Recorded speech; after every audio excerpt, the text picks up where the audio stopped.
안녕하세요. 저는 대구에 거주하는 40대 남성의 택시기사입니다. 제가 괴들남님께 제보드릴 사건은 택시업을 하면서 일어났던 사건이고 한순간의 잘못된 행동으로 큰 위험에 빠질 뻔한 무서운 경험입니다. 때는 7년 전 제가 택시업을 막 시작했을 때 있었던 일이었죠. 저는 원래 운전 관련된 일을 하고 있다가 아는 지인의 소개로 택시업을 하게 되었고 생각보다 이 일이 적성에 맞아 하루하루 즐겁게 일을 하고 있을 때였습니다. 그러다 사건이 있었던 그날은 제가 야간조 택시 운행을 했던 날이었고 저는 손님 승차를 위해 동성로 시내 근처로 가서 손님을 기다리던 중이었죠. 그리고 대략 20분 정도 지난 뒤 어떤 한 여성 손님을 태우게 됐고 그 손님을 태우기 전까지 수많은 고민을 했었습니다. 참고로 동성로에는 술집들이 많은 편이라 대부분 술에 취한 승객들이 주로 많은 편이었는데 제가 택시업을 하기 전부터 들었던 말들이 바로 술 취한 여성 손님이 제일 무섭다는 말이었죠. 그런 생각을 할 수밖에 없었던 건 터무니없는 행동으로 인해 억울하게 성추행범으로 몰리는 경우를 많이 봤기 때문에 웬만하면 술 취한 여성 손님 혼자 있을 때는 특히 더 조심해야 한다는 이야기를 수도 없이 들었던 게 원인이었습니다. 저 손님, 어디로 가실까요? 기사님, 저 죄송한데 부탁 좀 하나 드려도 될까요? 네? 무슨 부탁이요? 아니, 제가 집이 좀 멀거든요. 원래 오늘 친구 집에서 자기로 했는데 제가 일이 생겨서요. 혹시 장거리 좀 가능할까요? 대신 요금은 2배로 드릴게요. 진짜 부탁 좀 드릴게요. 네? 혹시 위치가 어딘데요? 경북 영천이라고 아세요? 저는 그 여성 손님에게 주소를 듣고 얼마나 걸리는지 내비게이션을 찍어봤더니 동성로에서는 대략 1시간 정도 걸리는 거리였는데 자정이 넘은 시간에다 조금 서둘러 운전하면 생각보다 그리 오래 걸리진 않겠다 싶어 손님 제안에 수락을 하기로 했었습니다. 저 요금은 2배로 주시는 거 맞죠? 에이, 당연하죠. 대신 빨리 좀 가주세요. 그렇게 손님을 태우고 출발했고 제 걱정과는 다르게 그 여성 손님은 술을 마신 것 같이 보이긴 했지만 그래도 크게 취한 그런 모습은 아니라 저는 안심을 하고 운전에 집중을 할 수가 있었죠. 목적지에 도착할 때까지 이런저런 이야기를 하면서 운전을 했고 어떻게 보면 조카뻘 되는 손님이지만 생각보다 대화도 잘 통했고 서로 웃으면서 목적지 주변까지 큰 문제 없이 도착을 했었습니다. 그런데 목적지에 도착하고부터 서서히 문제가 일어나기 시작했었죠. 저 손님, 여기서 내려드리면 될까요? 저 기사님, 여기 말고 저쪽 골목 보이시죠? 저희 집이 저쪽 방향인데 여기서 내리면 한참 걸어야 되거든요. 길이 좀 좁긴 한데 안으로 좀 들어가 주실 수 있을까요? 손님이 말한 길은 차 한 대에 겨우 들어갈 만한 협소한 골목이었는데 그래도 조카 같은 손님을 그냥 내리라고 할 수는 없는 상황이라 손님이 가리키는 골목으로 천천히 진입을 했었습니다. 그리고 얼마 뒤 생각지도 못한 난관에 부딪히고 말았는데 그건 바로 맞은편에서 트럭 한 대가 천천히 다가오고 있더라고요. 참 이거 큰일 났네. 저 손님, 이대로 후진하기에는 너무 오래 걸리겠는데요? 기사님, 저 때문에 괜히 죄송해요. 어떻게 뒤로 갔다가 다시 좀 가주시면 안 될까요? 제가 여기서 내리기도 좀 애매해서요. 그 여성 손님은 집요할 정도로 제게 부탁을 했고 저는 하는 수 없이 천천히 후진을 하던 중이었습니다.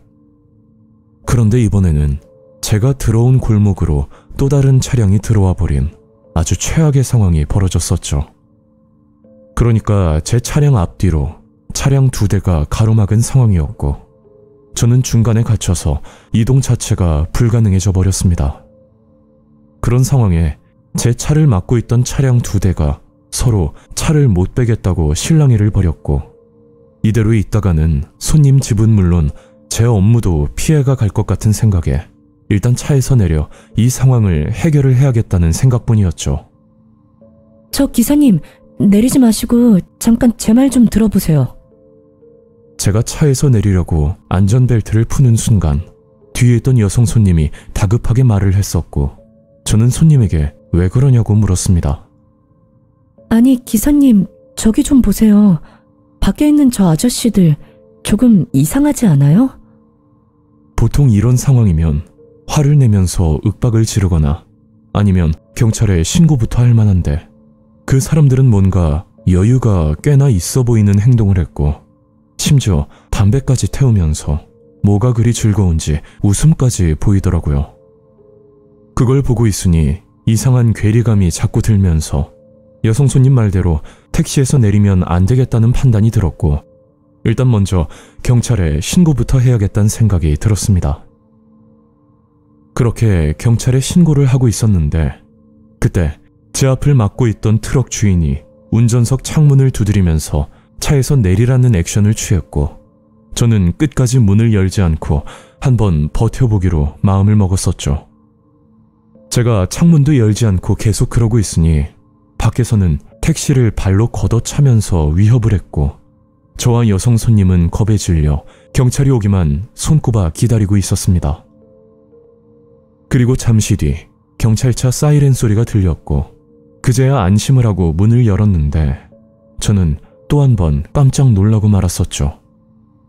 제 택시를 앞뒤로 막고 있던 차량 주인 2명이 어디로 도망을 갔는지 사라져버린 상황이었고, 경찰관에게 자초지종을 설명하고 차량 번호판 조회를 진행했었는데, 2 차량 모두 명의자가 없는 말소 차량으로 밝혀졌습니다. 주로 범죄 목적으로 이런 대포차를 타고 다니는 걸로 알고 있는데, 막상 눈앞에서 그런 사실을 듣고 나니 심장이 내려앉는 무서운 기분이었죠. 그렇게 제 차에 있던 블랙박스를 경찰에게 건네고 레카차를 부른 뒤 골목에 있던 2대의 차량을 빼고 나서야 저는 다시 대구로 향할 수 있었고, 제 택시에 타고 있던 여성 손님은 경찰과 함께 집으로 간다고 얘기를 들었습니다.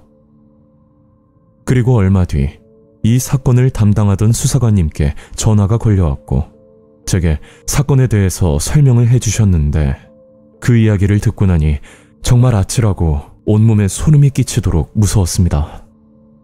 그 당시 경북 영천 같은 시골 마을에서 주로 일어나는 범죄 수법이었는데, 트리오라는 이름을 쓰는 3인조 공갈 협박범들이 용의자라는 이야기였죠. 자세한 범죄 수법은 차량 한 대가 겨우 들어갈 만한 좁은 골목에서 주로 이루어지는데, 한 명이 밖에서 망을 보고 있고, 만약 타깃이 되는 차량이 골목에 들어가면 나머지 2명이 대포차를 끌고 들어와 앞뒤를 막아놓고 사람이 내리길 기다리고 있는다고 합니다. 누구라도 그 상황에는 당연히 내릴 수밖에 없을 거라 생각이 드는데, 만약 차에서 내리게 되면 금전적인 피해는 물론 목숨까지 위험할 정도로 폭행을 서슴지 않는다는 섬뜩한 말까지 들었었죠. 저는 전화를 끊고 나서 하늘이 도와주신 거라 그렇게 생각이 들었고, 그날 택시 손님으로 만났던 여성 손님의 예리한 눈썰미가 아니었다면 저는 둘째치고 그 손님도 무사하지 못했을 거란 끔찍한 생각이 듭니다. 어떻게 보면 생명의 인연이라고 볼 수 있는 손님이라 저는 다시 한번 찾아가 감사하다는 말을 건넸고, 현재까지는 아무 사고 없이 무탈하게 택시업을 잘 이어나가고 있죠. 제가 택시 일을 하면서 개들남님 채널을 즐겨 듣고 있고, 저도 한 번은 꼭 제보를 하려고 마음만 먹고 있다가 이렇게 사연을 보내게 되었는데, 사연과는 별개로 택시를 이용하는 시청자 여러분들께 마지막으로 꼭 하고 싶은 말이 하나 있습니다. 저희 택시 기사들도 한 가정의 아버지, 그리고 누군가에게는 소중한 자식이니 그 점 한 번 더 생각해 주시고, 너무 심한 막말이나 또 과격한 행동은 좀 주의해 주셨으면 하는 게 제 바람입니다. 지금까지 긴 이야기 들어주셔서 정말 감사합니다. 오늘 이야기는 여기까지입니다. 구독과 좋아요 잊지 않으셨죠? 다음 영상으로 또 뵐게요. 감사합니다.